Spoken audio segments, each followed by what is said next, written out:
Registered voter ka po ba? Unfortunately, hindi.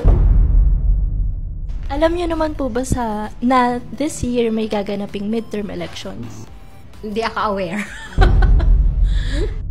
Siyempre, eleksyon, bubuto tayo sa mga tumatakbo.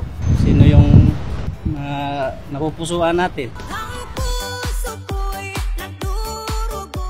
Kung mainit na ang panahon, mas umiinit naman ang happenings ngayong campaign period para sa 2025 midterm elections. Pero habang nagbibilang pa tayo ng araw bago ang kaabang-abang na halalan, kinuha muna ng G-News Electionaryo Team ang pulso ng masa. Sa financial capital of the Philippines, Makati City, tinanong natin ang mga ka-G-News kung sila ba ay registered voters. Registered voter ka po ba?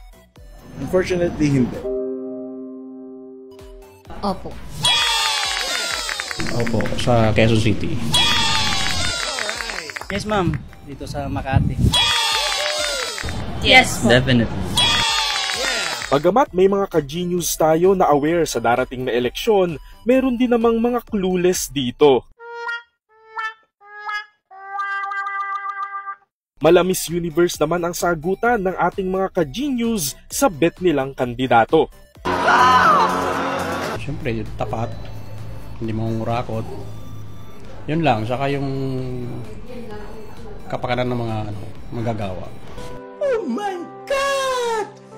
Wow! Siyempre, dapat alam niya kung ano yung mga nangyayari sa Pilipinas and alam niya rin kung ano yung solusyon. Sobrang latida! Definitely someone who has a high quality of education and background sa pinapasok niyang position. Malinis po yung record and hindi galing sa political dynasty. Very demure. Kaya mga ka-G-News, kung mataas ang standards natin sa mga beauty queen, ganun din dapat sa mga iboboto natin. Stay tuned para sa iba pang mga kaabang-abang na election information sa Electionaryo by G-News. No more, vote better. G-Newscaster Xander Cayabyab reporting for G-News. Real news on the go. G-News!